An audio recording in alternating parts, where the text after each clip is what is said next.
berbuah syafaat ampunan dan rahmat dari Allah Subhanahu wa taala, kemudian syafaat dari Nabi alaihi salatu wassalam. Selanjutnya kita tidak lupa pula berdoa untuk para orang tua kita, para guru, ustazah kita, para sahabat dan kerabat kita, untuk anak-anak kita, keturunan kita. Semoga yang telah mendahului, yang lama maupun yang baru, Allah berikan ampunan dan rahmat. Dan semoga yang masih hidup, yang sakit Allah sehatkan, yang sehat Allah berikan taufik, Allah beri hidayah, sampai hendaknya di saat waktu dipanggil dalam keadaan siap dan husnul khatimah. Amin ya rabbal alamin. Wabil khusus kita doakan imam kita Abu Bakar Al-Ismaili yang pagi ini kita mewarisi warisan yang berharga ini, yaitu ilmu dalam kitabnya I'tiqadu Ahli Sunnah. I'tiqad Ahli Sunnah, yaitu keyakinan Ahli Sunnah yang kita lihat memang berdasarkan sunnah, bukan kalau begini kalau begitu mesti kalau begini mesti begitu, dah. Tapi adalah apa yang difirmankan Allah dan apa yang disabdakan oleh Rasulullah Sallallahu Alaihi Wasallam. Setiap kali menyebutkan suatu keyakinan, beliau menyebutkan dalil dari sunnah dan Quran, karena memang akidahnya ahlis sunnah, bukan akidahnya ahlul aqli wal hawa yang selalu berpatokan pada akal yang pendek, akal yang terbatas, dan memaksa orang untuk mengikuti akalnya, bukan mengajak orang untuk mengikuti Al-Quran dan sunnah Nabi-Nya Sallallahu Alaihi Wasallam. Terakhir kemarin tentang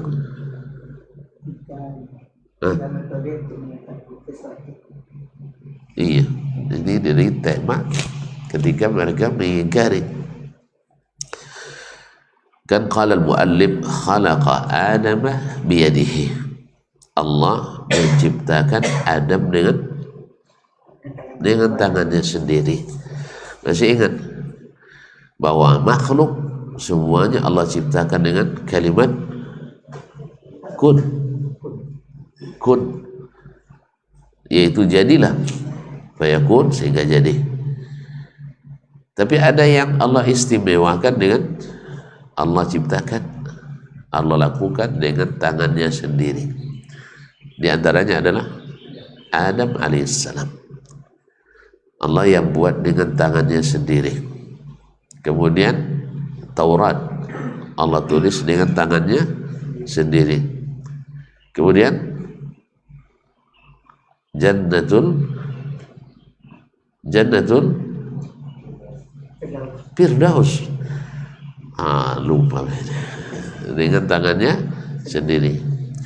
Walaupun hadis yang menyebutkan ketiga ini hadis yang mursal, tapi ada seperti masalah yadun sabit dalam Al-Quran dan hadis-hadis lain, bahwa Adam Allah ciptakan dengan tangannya sendiri. Itu dalam Al-Quranul Karim. Dalam Al-Quranul Karim apa kata Allah? Ma mana'aka, masih lupa, alhamdulillah. Ma mana'aka an tasjuda lima khalaqtu biyadai, apa yang membuat kamu tidak mau sujud kepada apa yakni makhluk yang aku ciptakan dengan kedua tanganku, dengan kedua tanganku. Maka Allah dengan jelas menyebut bahwa dia menciptakan Adam dengan kedua tangannya. Dan iblis alaihi laknatullah tidak mendebat itu, ya, tidak mendebat itu. Oh, saya kan sama juga, dengan kedua tanganmu. Sebab ahlul kalam menafsirkan dua tangan dengan dua kekuasaan atau dengan dua kekuatan. Biquwatayya, dengan dua kekuatanku, atau biqudratayya, dengan dua kudratku. Tentu kalau seandainya maknanya kudrat, kekuasaan dengan kekuatan, tentu iblis kan juga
orang tu tahu nak mati ada tempat kubur pun tak kan. Tapi kalau kami tak, kalau yang muda-muda tanya duitnya apa kojo kan. Nah, ini kaum muslimin muslimat, iblis bilang Abi lebih baik. Andainya makna kekuatan, apa bedanya kami? Itu akhirnya dia cari alasan yang lain, yang real. Api lebih baik dari tanah. Kaum muslimin muslimat dan mati Allah, makanya menakwilkan biyadayya dengan dua kekuatan itu tidak sah. Lalu keluar kaidah yang kemarin Bapak bilang tuh, apa tadi? Untuk membuktikannya benar tidaknya sesuatu itu hanya dengan salah satu dari tiga cara. Pertama, ayo kita bertemu Allah, minta dia memperlihatkan dirinya. Nah, ini tangan ya Allah, kan? Bisa enggak? Saya bisa apa enggak? Gitu aja kok payah jawabnya. Bisa minta Allah perlihatkan diri sekarang? Nabi Musa aja minta enggak dikasih, masa antum dikasih? Lebih pede pula dari Nabi Musa lagi. Nabi Musa minta supaya Allah memperlihatkan dirinya. Sebab Bani Israel nuntut, kami tidak beriman, lan nu'mina laka hatta narallaha. Masih lupa juga, narallaha jahra. Kami tidak akan beriman padamu Musa sampai kami melihat Allah terang-terangan. Kan berat itu. Awak da'i dimintanya bukti kan? Kalau benar ajaran antum itu benar, coba tunjukkan surga ada depan kami. Itu bisa? Pede. Kalau Pak bilang, Ustaz, kalau benar Ustaz yang ajarkan ini, sebutlah Wahabi. Kan karena disebut Wahabi orang kan, benar akidah ini, tolong tunjukkan kepada kami tangan Allah tuh. Bisa? Bisa? Ya enggak lah. Enggak level kita. Nabi Musa aja minta enggak dikasih. Sahih? Nah, karena memang ini semuanya berlaku atas kehendak Allah. Allah belum berikan karena memperlihatkan dirinya hanya di akhirat. Di surga. Ini hikmah. Antum kalau mau nanya, tanya sama Allah sana. Lama dan nengok engkau baru segini tengok kan ya. Hah? Kaum muslimin dan muslimat, supaya ada kerinduan. Supaya ada kerinduan. Sebab kalau sudah ada apanya, kadang-kadang tidak serindu orang yang belum pernah melihat. Digambarkan bahwa misalnya dia cantiknya luar biasa. Ada seseorang kan, dia cantik, tidak akan pernah tuh melihat secantik dia. Cepatlah pulang kampung, nanti diambil orang. Tapi kalau sudah dilihatkan fotonya, setelah lihatkan fotonya, apakah kerinduan itu seperti setelah melihat fotonya atau seperti sebelumnya? Pasti belum melihat, lebih penasaran. Makanya kemarin ketika mahasiswa dan mahasiswa saya, Ustaz, foto bersama kita untuk apa? Kenang-kenangan. Enggak, sebelum. Besok kalian nengok foto aja, enggak mau nengok saya lagi. Kangen sama Ustaz Desman, tengok foto. Akhirnya nanti berlaku lagi. Ya, ingat wajah guru. Saya lupa kajian. Apa dah lama enggak apa nampaknya. Kalau apa ada masalah, ingat wajah Walid. Allah Ustaz. Walid boleh. Jadi kaum muslimin dan muslimat dan rahmati Allah. Jadi cara ini tidak mungkin dibuktikan. Tidak ada yang bisa melihat. Sebab kaum muslimin kalau sempat Allah sudah perlihatkan dirinya lagi, sudah lihatkan dirinya di dunia ini, masih boleh tak terjadi khilaf? Ya Allah ya Rabbi. Jadi kalau seandainya Allah sudah perlihatkan dirinya, ternyata nampak wajahnya, nampak tangannya, masih boleh tak terjadi khilaf lagi? Tak boleh. Jangankan Allah, orang yang melihat Nabi langsung lalu datang kepadanya hadis Nabi, ditolaknya, dihukum apa? Kafir. Jelas? Kita untung tak lihat Nabi. Makanya ketika ada yang nolak hadis Nabi, tidak langsung dihukum kafir. Paham? Jadi kalau sudah langsung melihat Allah, terjadi lagi khilaf, antum tak juga beriman, langsung go out. Kalau main tak ada lagi. Tapi untung karena kita tidak melihat, maka khilaf masih berlaku. Tidak bisa kita hukum langsung kafir setelah, kecuali dijelaskan sejelas-jelasnya dan dia paham sepaham-pahamnya dan tahu dia ini yang hak, tetap dia tidak terima, baru kita katakan berarti anda kafir. Tapi kalau seandainya dia hanya, sekarang orang datang hadis Nabi memerintahkan sesuatu, ditolaknya, kita katakan dia mungkin belum paham, atau salah paham, atau enggak mau paham, atau mungkin menurutnya hadis tidak sahih,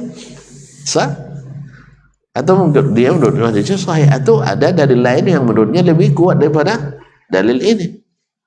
Jelas ya? Nah, dia mungkin mengira dari akal lebih kuat daripada dalil naql. Kan ada pernyataan seperti yang saya sebutkan dulu, sebulan yang lalu sebulan yang lalu ya, kalau masih lupa ya, alhamdulillah, yaitu bahwa orang mensyaratkan Al-Quran dan hadis baru boleh diamalkan kalau diterima oleh ulama. Ini kaidah ahlul batil. Masa Al-Quran dan hadis baru boleh diterima kalau disetujui oleh ulama? Sampai begitu ahli hawa. Padahal yang sebaliknya yang benar, bahwa perkataan ulama manapun tak boleh dilakukan, tak boleh diikuti kecuali ada pengesahan dari Al-Quran dan hadis. Coba bayangkan. Makanya sampai mereka meyakini kata Syekh harus lebih dahulukan dari Quran dan hadis. Ini hadisnya? Tidak, saya tanya Ustaz dulu. Ya kita berbesarkan mungkin Syekh lebih tahu tentang maknanya, itu maksudnya. Taib.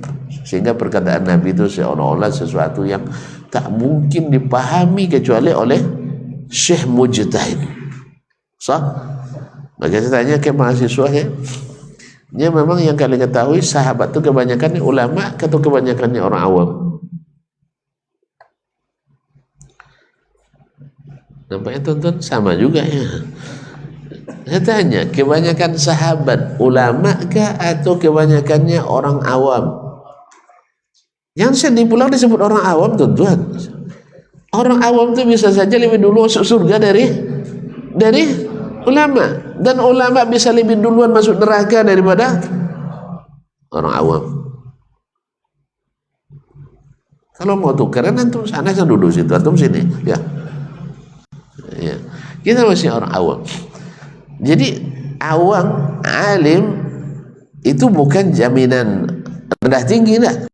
Walaupun tentu saja Allah berikan, kalau di jalur yang benar, Allah berikan pada seorang alim itu martabat lebih tinggi, sebagaimana orang awam juga punya peluang untuk mencapai martabat yang tinggi.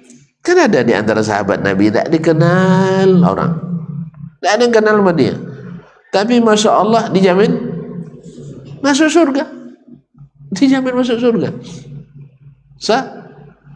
Dijamin masuk surga. Coba sahabat Nabi Uqasha ibn Mihsan al-Azani, sahabat sah, dijamin masuk surga. Ulama, hah? Ulama. Berapa riwayatnya? Berapa riwayatnya? Sebutkan satu. Apa ya? Ini nguji awak nih. Bikin ragu saya dengan hafalan saya kan ya. Ya dia tengok berapa riwayat Uqasha. Nggak ada riwayat berapa dia. Kan saya bilang orang awam punya peluang untuk lebih tinggi daripada. Iya. Riwayat Uqasha ya. Awak jadi pelupa gara-gara yang Pak Edi nih. Nah. Nggak ada kayaknya. Uqasha lain pula keluar ini. Dia kan dikenal dengan hadis sabaqaka Uqasha.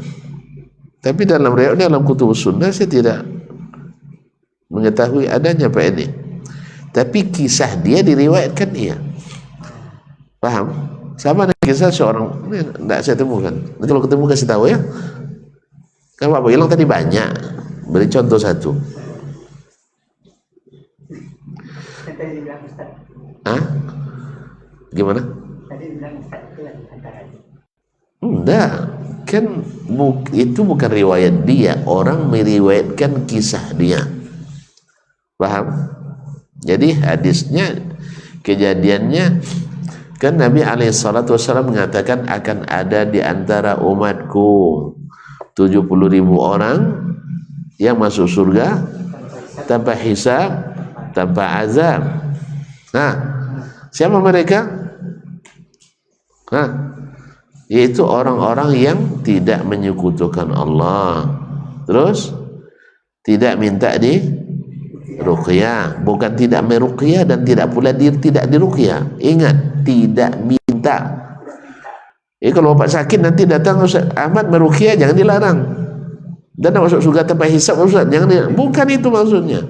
Sebab Nabi Muhammad masuk surga tanpa hisab. Ada meruqyah? Ada di ruqyah? Ada, alhamdulillah.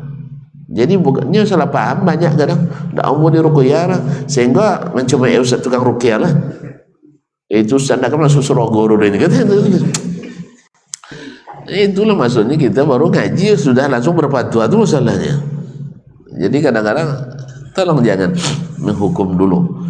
Ya, pahami dulu dengan baik. Maksudnya tidak minta di ruqyah, bukan tidak meruqyah, dan bukan pula tidak di ruqyah. Ingat tu ya? Tidak minta. Tapi kalau di ruqyah orang, jangan dilarang. Jelas? Atau orang minta ruqyah, kasih ruqyah. Tapi kalau minta ruqyah, itu harus berunding dulu keluarga, nggak bisa langsung. Jelas? Tapi kalau ruqyah bini kita diminta, itu nggak bisa anda kasih. Tapi kalau minta ruqyah, oke. Jadi jelas. Jadi maksud saya, bukan semua sahabat ulama. Yang sebagian besarnya adalah orang awam.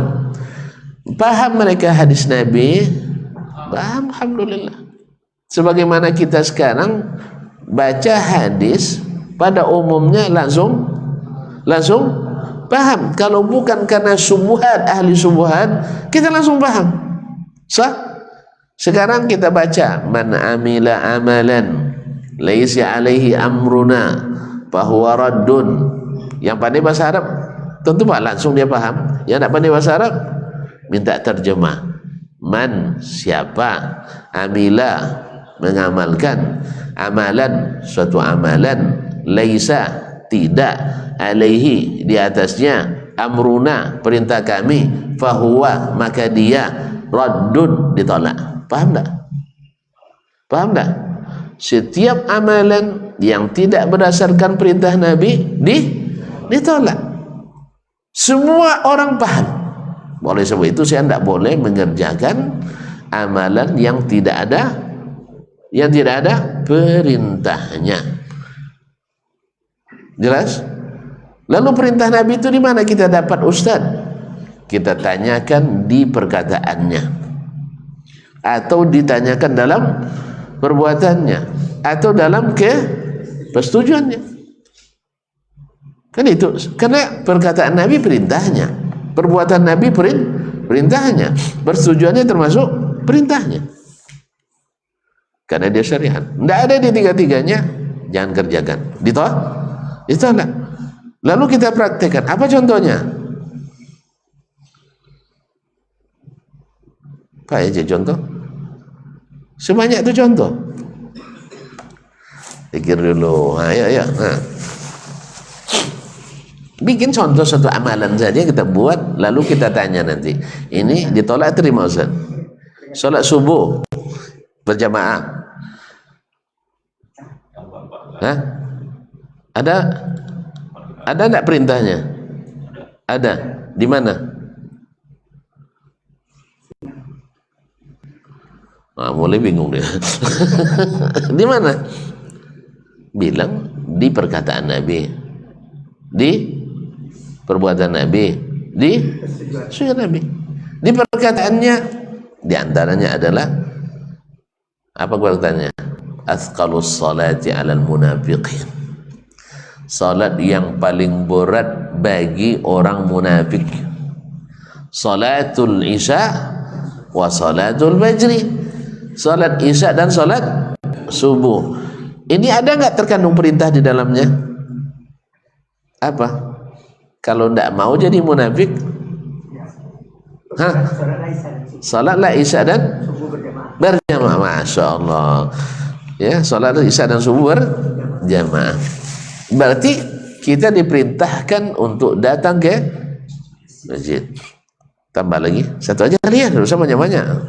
Ke pembuktian aja. Masih banyak hadis tentang fadilahnya, tentang anjurannya. Jelas? Kemudian di perbuatan Nabi, sah? Ada Nabi salat subuh berjamaah? Berapa kali? Bilang tidak terhitung. Masa satu kali? Selalu. Oh selalu, Masya Allah. Kita hitunglah. Salat dilakukan oleh Nabi SAW sejak hijrah aja lah ya. Nabi di Madinah berapa tahun? Terjadi khilaf. Itu hanya khilaf, Masya Allah. Hah? 10 tahun. Sah? 10 dikali 360 dikali 360 apa itu? Hari. Iya. Berapa kali subuh sehari? Sekali, kali satu. Itu aja kok repot. Selama di Madinah Nabi sholat subuh 3.600 kali. Tidak cukup dalil tuh. Tidak beliau tinggalkan berjamaah kecuali sakit. Nah, musafir jamaah tidak beliau. Ada Nabi meninggalkan sholat jamaah ketika musafir? Mat? Tahu lah ya. Sholat jamaah dulu. Nah, walaupun tidak wajib bagi musafir sholat berjamaah, tapi pernah nggak Nabi meninggalkan sholat berjamaah ketika musafir?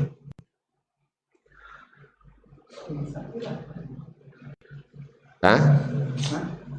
Pernah nggak Nabi meninggalkan sholat berjamaah ketika musafir?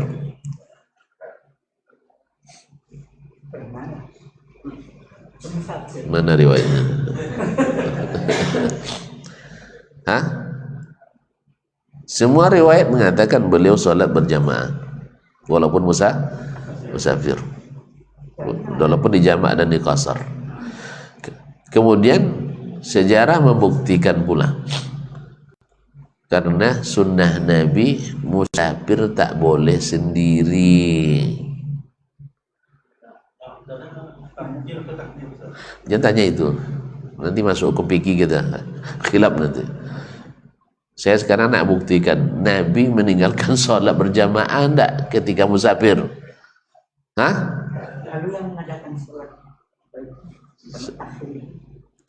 Jamak takhir pula masuklah kongkir pula. Tak masalah nak jamak, nak qasar, nak terlambat tak ada masalah. Bahkan pernah Nabi sholat terlambat, tertidur. Sah? Nah, saya tak pernah masalah itu. Nabi pernah meninggalkan jemaah tak ketika musafir? Tak. Tak, putus itu. Kenapanya semua dia mengatakan belum berjemaah? Bukan itu kan, kalau Nabi jalan kan zuhur misalnya, itu dia tidak sholat nanti di asar, itu kan tak berjamaah. Berjemaah? Jemaah juga. Iya. Dah salah selama ini nampaknya. Kenapa beliau berjamaah? Karena sunnah Nabi tidak pernah musafir sendiri. Yang sering meninggal jamaah karena musafir sering sendiri. Apalagi ketika masih muda sengaja tuh sendiri.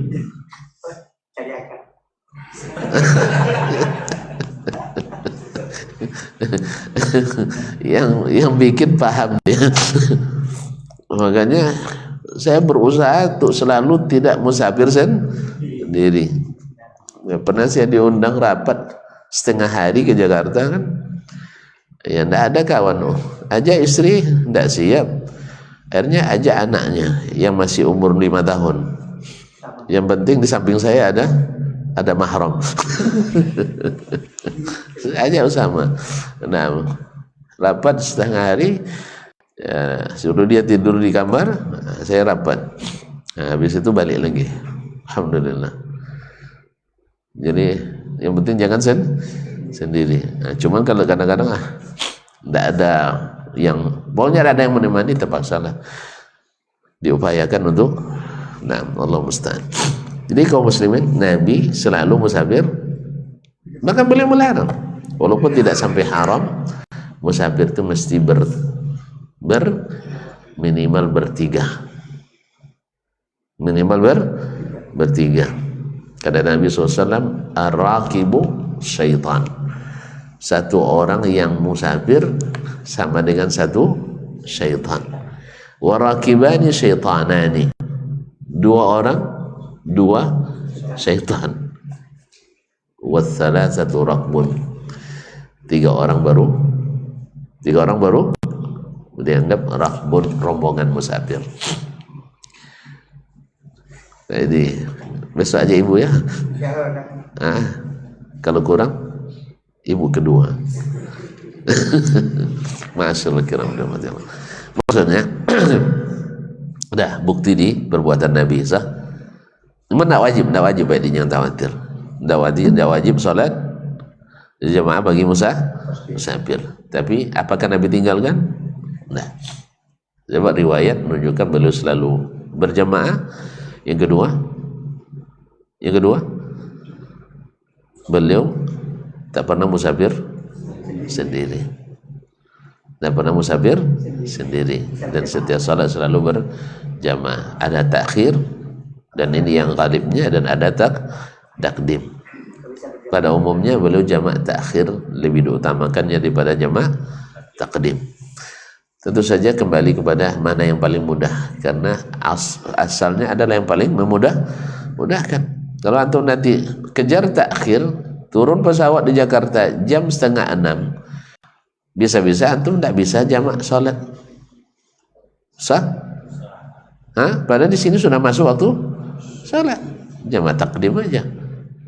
Oh Ustaz, tapi saya misalnya belum bisa qasar, kan jamak kan tidak masih qasar. Kan syaratnya qasar itu sudah keluar dari pemukiman. Suruh dari pemukiman kita. Saya belum batas kota. Nggak terlihat lagi bangunan rumah tempat kita tinggal. Jelas? Kalau udah pindah kota lain, udah boleh kita jamak. Baik. Kalau nanti kalau dasarnya bersambung seluruh bangunan baru boleh jadi takhir, orang Makinang sampai Pekanbaru belum bisa mengqasar karena ada rumah tuh sepanjang jalan tuh sampai ke sini. Paham? Jadi keluar dari negeri atau kota tempat kita tinggal. Nah, wallahu musta'an. Baik. Yang kedua. Cara pertama tidak bisa, tentu masuk cara kedua, yaitu melihat sesuatu yang bisa dianalogikan dengannya, bisa dikiaskan, bisa disamakan. Apa yang sama dengan sesuatu misalnya? Bisa gambarnya, sah? Misalnya antum melihat di YouTube Ustadz Dasman, Ustadz di dalam tuh, hah? Kalau sempat saya yang di dalam tuh, masya Allah, pas ada orang dendam sama saya ditembaknya. Nah, bukan saya, tapi adalah yang serupa dengan saya. Jelas? Yang serupa. Bukan kita yang di dalam tuh. Itu adalah gambar. Gambar. Mirip. Nah, ada nggak gambar Allah? Ada gambar Allah kirim ke mana? Di teleponnya. Ini ada pula yang lucunya, kami nelpon Allah menentukan hari raya katanya. Tapi ketika tanya, berarti Allah berbicara. Antum dengar suara Allah, baru ingat, Allah tidak boleh berbicara katanya. Jadi memang itulah. Makanya jangan bicara dengan hawa. Ketika bicara dengan hawa ini modelnya. Kalau kita tidak, kalau kita mengatakan Allah bercakap, iya. Dengan huruf dan suara, iya. Berarti sama dengan makhluk? Tidak. Kan itu masalahnya. Allah berwajah, iya. Sama dengan makhluk? Tidak. Kan sudah ada bilang antum, ini muka mobil. Tidak pernah terbayang muka dasman sama antum kan? Ada? Tidak ada. Disebut ini kaki-kaki mobil, terbayang kaki Allah semua orang? Tidak. Tapi ketika sebut kaki Allah kok terbayang kaki dasman? Berarti otak antum sedang ada masalah. Ini akal terjadi, ada masalah. Ketika disebut muka rumah, tidak ada yang bilang ini sama dengan muka dasman. Ada yang bilang begitu? Sama dengan muka mobil? Tidak. Ketika disebut muka kitab, ada yang bayangkan itu muka Allah? Juga nggak ada. Tapi disebut muka Allah, atau bayang muka makhluk semuanya. Berarti akalnya sehat atau tidak sehat? Sedang tidak sehat, sedang tidak baik-baik. Paham Ustaz? Hah? Iya, ketika disebut wajah antum tidak terbayang wajah saya kan? Sebut kaki meja tidak terbayang kaki manusia. Tapi disebut kaki Allah langsung terbayang kaki manusia. Berarti akal antum sedang tidak baik-baik saja, sedang ada masalah. Sah? Ketika sebut Ustadz sedang duduk di singgasana, terbayang oleh antum misalnya raja, siapa raja sekarang misalnya? Yang paling terkenal antum bilang raja siapa? Raja Embun. Kok kena hambrut? Yang sekarang lah, jangan yang ya Allah, yang sekarang lah untuk jauh-jauh perginya, ya Allah. Lagi pun orang lihat apa patut disebut lah namanya. Sebelah raja sekarang, tidak ada rajanya, Raja Ampat. Kan lagi masuk Raja Ampat. Terbayang oleh antum saya duduk? Terbayang oleh antum saya duduk di sebelah sana? Subhanallah, antum memang pendukung berat saya untuk jadi raja, nampak? Tidak terbayang oleh yang lain, sah? Ketika sebut Raja Salman duduk, terbayang Raja Malaysia? Tidak kan? Tidak. Ketika dibilang Allah di atas aras, kok langsung antum terbayang Raja Salman? Berarti akal antum sedang tidak baik-baik saja. Jadi perlu direparasi itu. Perlu direparasi. Hah? Perlu renovasi. Iyalah, nak direparasi, nak renovasi, pokoknya harus diperbaiki. Jelas? Yang ketika kena yang apa? Ketika sebut kaki antum tak terbayang kaki saya, tentu ketika sebut kaki Allah lebih harus tak terbayang kaki saya. Tapi ketika sebut kaki Oceanu tak terbayang kaki saya sama antum. Tapi sebut kaki Allah langsung terbayang kaki saya, berarti aku otaknya sedang bermasalah. Makanya jangan terlalu, ya kalau kekuatan mesinnya 2 jam, jangan bikin bekerja 20 jam. Rusak dia. Paham dah? Kemampuan akal itu mengolah yang nampak-nampaknya tidak terolah semuanya. Sekarang nak mengolah yang bukan bagiannya, akhirnya rusak itu akan. Jelas? Tidak mau bilang jelas, tidak selesai itu. Nah. Ya baik, jadi melihat yang sama dengannya nggak ada yang sama. Jadi ketika kita katakan Allah bertangan, pasti tidak sama. Yang mengatakan sama berarti otaknya sedang bermasalah. Perlu di renovasi ya, Masya Allah. Perlu sistemnya harus diinstal ulang, harus dibersihkan virus-virusnya.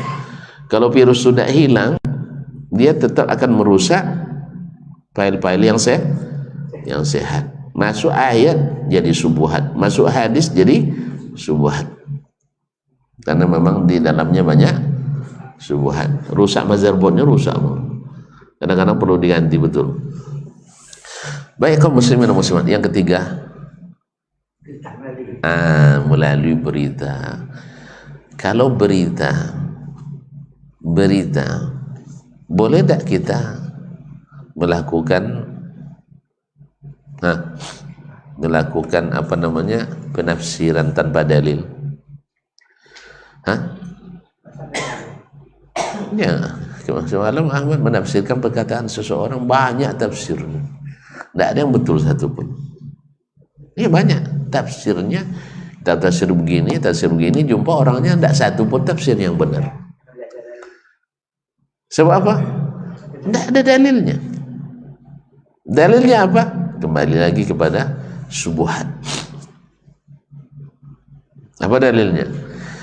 Kalau kita iyakan Allah punya tangan, sama dengan makhluk. Gitu aja kok payah tuh. Makhluk punya tangan, sesama makhluk saja tangannya berbeda. Tangan pintu dengan apa lagi yang pakai tangan? Langsung monyet. Akramakallah. Kalau orang Arab kalau sebut-sebut begitu tuh bilang akramakallah. Artinya semoga Allah memuliakan antum. Nah, jadi barakallah. Tidak sama. Ya. Anda bilang tangan pintu tadi kan? Tangan pintu kan? Tidak sama dengan tangan manusia atau tangan boneka, kan tidak sama. Apalagi tangan Allah dengan tangan kita. Kemudian nanti dia berbatang tubuh, katanya kan mesti berbatang tubuh. Kita katakan berapa banyak makhluk-makhluk Allah yang punya sifat dan punya zat tapi tidak berbatang tubuh. Di antum aja ada akal. Ada akal tuh. Ada. Tuh bagaimana cara buktikannya? Hah? Ada atau tidak akal, gimana cara buktikannya? Hah? Yang paling mudah kasih duit. Ya, kasih duit. Kalau dia kita kasih 5.000 mau dia, kasih 500 enggak mau. Gimana kira-kira? Kan ya kan. Jadi kalau 5.000 mau dia, 100 enggak mau. Bukan karena berbahasa basi enggak. Memang bagi dia 100 enggak berharga. Yang berharga 5.000 aja. Masalah enggak? Hah? Bapak kalau bayar di kasir, ya di kasir dia hanya mau menerima uang 2.000 saja. Harus bawa satu pak. Apa kalau misalnya bapak terhitung kewajiban bayarnya di resitnya mungkin 2 juta. Harus bawa onggok uang 2.000 sebanyak 2 juta. Kalau tidak mau dia, bermasalah nggak dia? Tidak masalah kasir ini. Jadi sana. Jadi ketika orang datang kepadanya berita lalu tidak sesuai dengan akal dan logikanya, dia tolak. Ini orang apa namanya? Tongkau. Tongkau. Oleh sebab itu orang tongkau suka merubah-rubah. Akhirnya mandai. Makanya uang mandai-mandai itu biasanya uang orang yang mandai-mandai, biasanya orang madah, tongkau, orang ngeyel. Lain yang disuruh, lain yang kerjakan. Lain yang diberitakan, lain pula yang diceritakan.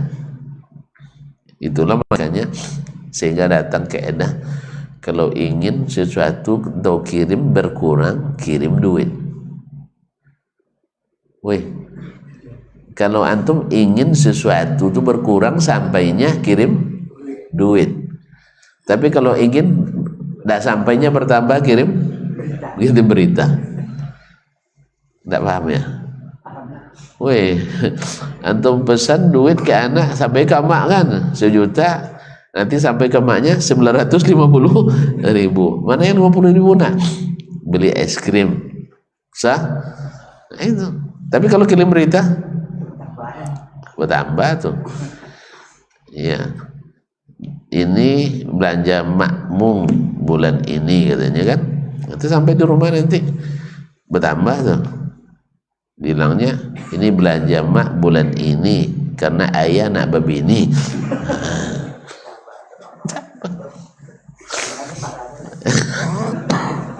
Allah musta'an. Jadi hanya berita tidak bisa ditafsirkan kecuali dengan yang datang dari sang pemberi berita. Kalau ada tidak jelas, antum tanya kepadanya. Ya, atau tanya kepada yang menerima berita itu langsung. Maka kita tanya ke Nabi tentang mana yadun. Maka dalam hadis Nabi bejibun, kalimat dengan makna Allah memiliki tangan, dengan berbagai versi, Di antaranya Allah nanti pada hari kiamat menggenggam bumi dengan tangannya, menggulung langit 7 lapis di tangan kanannya. Kemudian Nabi mengatakan inna qulubal ibad baina usbu'aini min asabi'ir rahman. Sesungguhnya hati semua hamba ini di antara 2 jemari Allah. Tambah sifat detail lagi, tangannya ada jemari. Kemudian hadis lain mengatakan Allah meletakkan bumi ala isba', meletakkan bumi di 1 jari. Was samawat dan seluruh langit di satu jari. Kemudian wathara di satu jari. Wajabil khalq fi, dan seluruh makhluk yang lain di satu jari. Berarti kalau jari di mana letak? Ini tangan. Jadi oleh itu kaum muslimin dan muslimat dirahmati Allah, sampai disebutkan pula ada kanan ada kiri. Lalu ahlul hawa mengatakan, kan disebutnya ada hadis kilta yadaillah yadair rahmani yamin, kedua tangannya adalah kanan. Masa iya tangannya kanan dua-duanya katanya. Ya, ini makanya kaum muslimin ditafsirkan perkataan Nabi dengan perkataan Nabi. Sebut hadis lain dia sebut ada kanan ada kiri. Lalu kenapa disebut kedua tangan? Ini dalam konteks orang Arab, dalam pandangan orang Arab termasuk juga kita, bahwa tangan kanan beda dengan tangan kiri. Sah? Mana yang kuat, tangan kanan atau tangan kiri? Alhamdulillah. Sehingga disebutlah pembantu paling dekat disebut tangan kanannya itu. Kalau pembantu jauh tidak juga disebut tangan kiri. Tapi kalau disebut kalimat kanan, bayangannya lebih hebat. Maka Allah menjawabnya dengan hadis tadi. Ada menjawabnya dengan hadis tadi, kilta ya dari rahmani yamin. Kedua tangan Allah adalah kanan. Maknanya sempurna, tidak seperti tangan makhluk. Jelas? Wah, ta'wil rupanya ya. Wah, itu masalahnya. Kalau ta'wil dengan makna yang sahih tanpa menafikan makna yang asli, itu memang ada. Paham tuan? Menakwilkan makna yang sahih yang dipakai dengan dalil tanpa menafikan makna yang lain yang asli, itu bukan ta'wil yang dilarang. Yang masalahnya ta'wil yang dilarang itu adalah memindahkan makna yang asli ke makna yang jauh. Berarti kan makna asli tak dipakai. Itu yang ta'wil yang rusak. Misalnya, fa aynama tuwallu fa thamma wajhullah. Kemanapun kalian menghadap, apa maknanya di situ? Di situlah kiblat menghadap Allah. Jadi wajah Allah di sini dimaknai dengan kiblat. Lalu Ibn Abbas menafsirkan kalimat wajhullah dengan kiblatullah, menghadap ke Allah subhanahu wa ta'ala. Tapi apakah Ibn Abbas menakwilkan wajah dengan makna tidak mengakui Allah punya wajah? Hah? Tidak. Sebab ketika dia menyebutkan tafsir wa yabqa wajhu rabbika dzul jalali wal ikram, dia tidak menakwilkan dengan kiblat. Dia memaknai dengan wajah hakiki. Maka kata apa namanya, disebut oleh para ulama bahwa tafsirul kalimah bima'nan ma'al iqrar bil ma'na al asl tafsirun wa bayan wa laysa ta'wilan. Bahwa memaknai suatu kata dengan salah satu dari makna yang digunakan di kata itu tanpa mengingkari makna asal, maka itu tafsir dan keterangan, bukan ta'wil yang dilarang. Saya ulang, memaknai suatu kata, dalam hal ini apa tadi? Hah? Apa yang kita tafsirkan tadi? Wajah. Dengan salah satu dari maknanya. Di antara makna wajah adalah al-wijha, arah, wal qiblah, tempat menghadap, wal wajah, muka ini. Mana asalnya wajah apa? Makna asal wajah apa? Muka. Setiap muka disebut hadza wajhul bait, hadza wajhul kitab, hadza wajhu dasman, zaka wajhu sayyara. Setiap muka disebut wajah. Tapi di antara makna wajah adalah maknanya arah. Sah? Tapi makna tambah, mana tambah? Tambahan. Makna asal wajah adalah muka. yang dengannya saling berhadapan, al-muwajahah. Lalu dalam Al-Quran kalimat wajah Allah ada di beberapa tempat. Di antaranya adalah dalam surah Ar-Rahman, wa yabqa wajhu rabbika dzul jalali wal ikram. Kemudian dalam surah Al-Baqarah, fa aina ma tuwallu fa thamma wajhullah. Dan dalam kalimat fa aina ma tuwallu fa thamma wajhullah, Abdullah bin Abbas, kan Abdullah bin Abbas ya? Bukan Pak Abbas.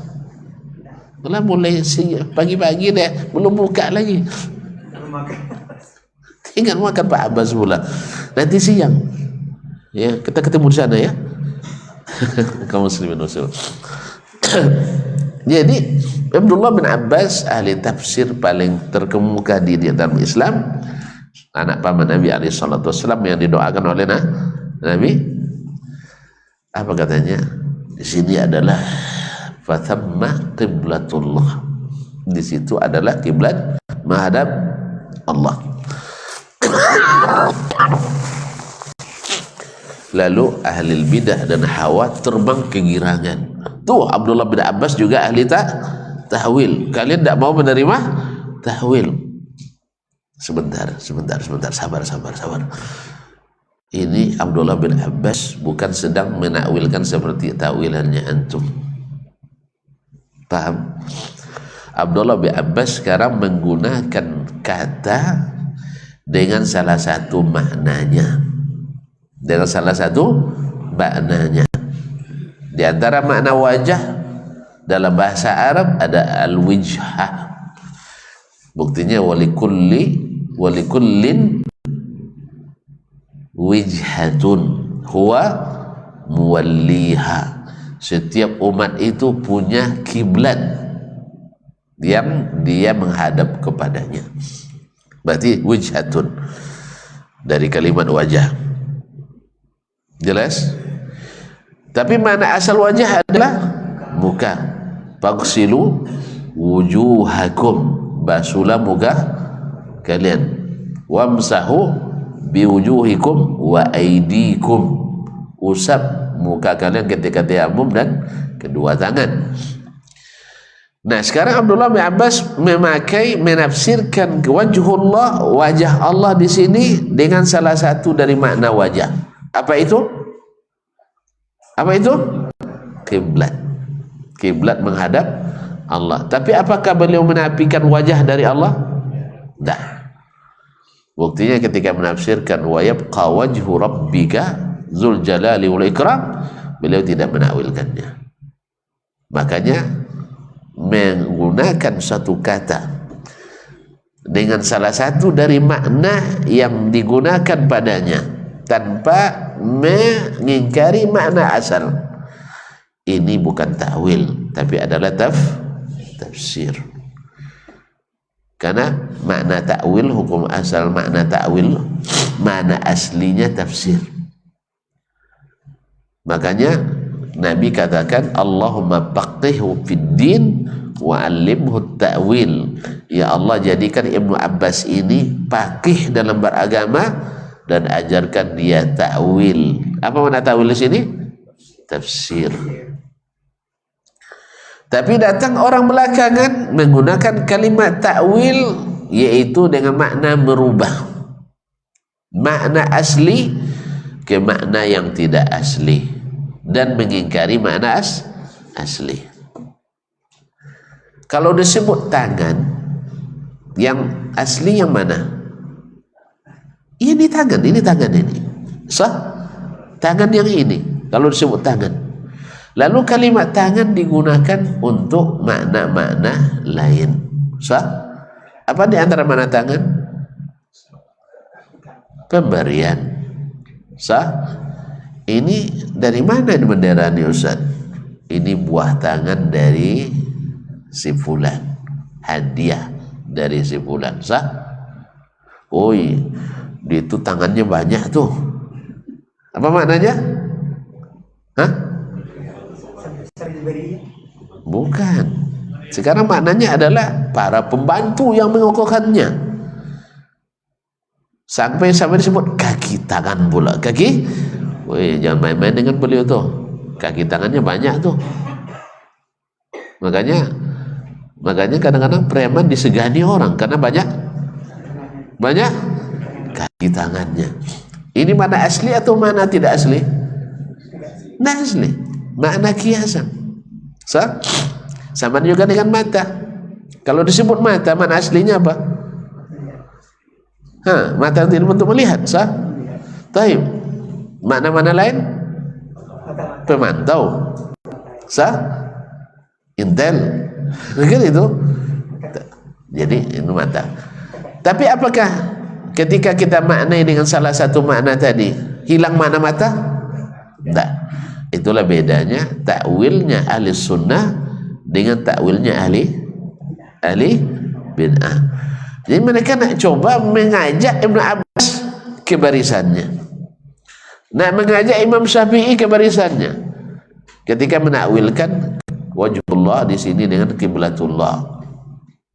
Mereka lupa di bab yang lain tidak. Makanya kaum muslimin dan muslimat, Asy-Syafi'i dalam tafsir Ahkamul Quran juga menyebutkan tafsir Ibn Abbas tadi bahwa ini maksud dengan wajhullah di sini adalah kiblatullah. Tapi ketika menafsirkan wa yabqa wajhu rabbika, dia nafikan enggak. Makanya ingat, takwilnya ahli sunnah tidak merusak makna asal. Takwilnya ahli bid'ah merusak makna asal. Jelas? Bilang jelas. Ya kalau tidak jelas, tidak terang nampak di luar. Nah, kaum muslimin dan muslimat. Jadi kalimat yadun makna asalnya adalah yad, lalu digunakan dengan makna kekuatan, dengan makna pemberian, dengan makna banyak maknanya. Tapi makna asal tak dinafikan. Makanya kadang-kadang Allah menggunakan kalimat yadun dengan makna kekuatan, iya. Tetapi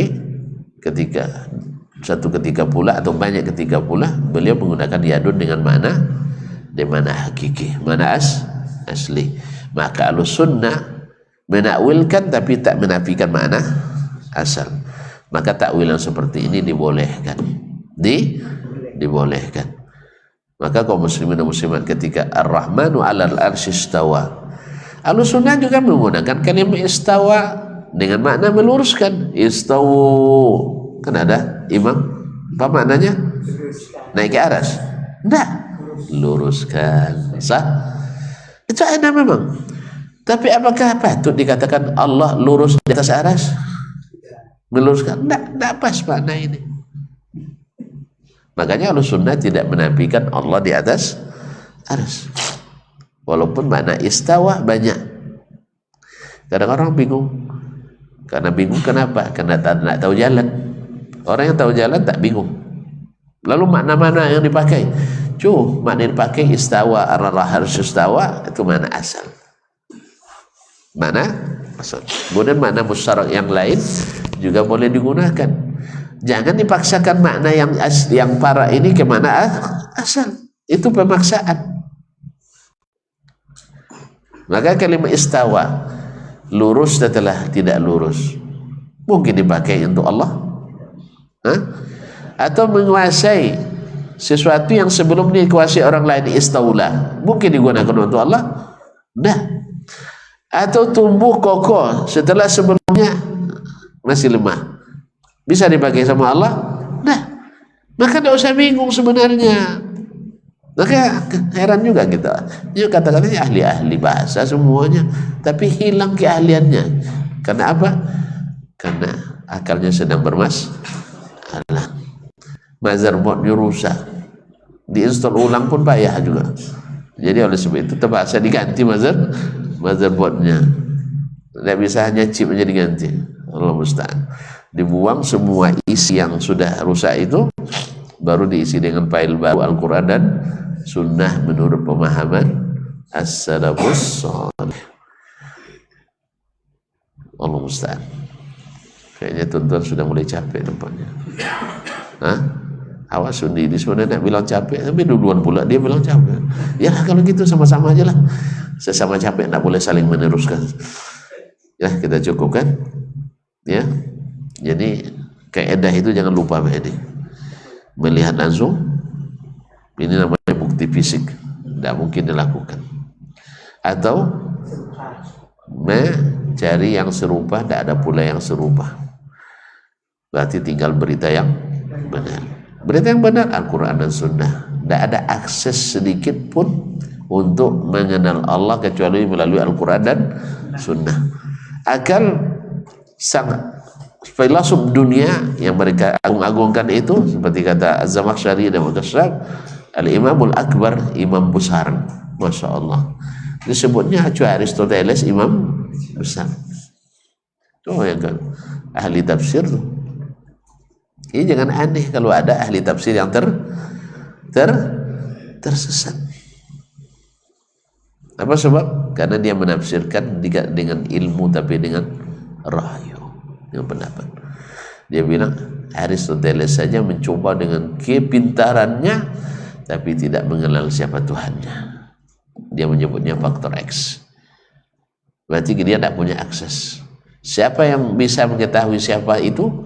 Yang menerima akses berita dari langit. Siapa? Para nabi dan rasul. Maka sepakatlah semua nabi dan rasul Tuhannya adalah yang di atas. Maka Nabi Isa ketika mau dibunuh oleh orang-orang berkhianat di antara muridnya, oleh orang-orang Yahudi, Allah angkat ke sisinya. Di mana keangkat? Ke atas. Kan diangkat ke atas. Ada yang bertemu Nabi Isa di atas?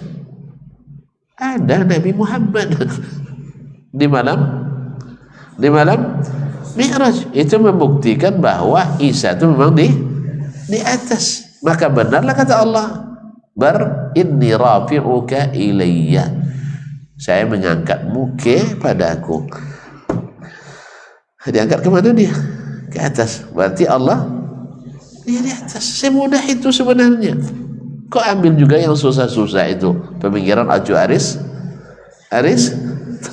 tadi. Al-Quran sudah ada, hadis sudah ada, ikuti. Wallahul musta'an. Tapi memang syaitan pandai menghiasi. Makanya jangan dekat-dekat dengan syaitan. Karena dia yang merusak pemikiran sejak awal dulu. Ya, masih di surga dia sudah mulai merusak pemikiran. Apalagi setelah turun dan Allah pastikan dia masuk neraka, dia ingin sesatkan sebanyak-banyaknya. Wala tattabi'u syaitan, wala tattabi'u khutuwati syaitan. Jangan ikuti langkah-langkah syaitan. Karena langkah-langkah syaitan itu menentang perintah Allah dengan pemikiran. Antum menentang berita dari Allah dengan pemikiran. Takut kita antum terjebak dalam langkah-langkah syaitan. Ya cukup gitulah dulu ya. Hah? Cukup ya. Memang bedanya ilmu syekh dengan kita. Syekh 2 baris, awak aduh sejam tak selesai. Itu tandanya ilmu kita. Hah? Ilmu kita tidak ada banyak nah. Banyak kalimatnya, sedikit isinya. Wallahu musta'an. Ya, kita cukup sampai sini dulu. Soalnya di luar sunnah. Wallahu ta'ala alam wa sallallahu ala nabiyina Muhammad wasallam. Ada mau tanya? Ada usah ya. Nanti panjang lagi. Baik. Wassalamualaikum warahmatullahi wabarakatuh.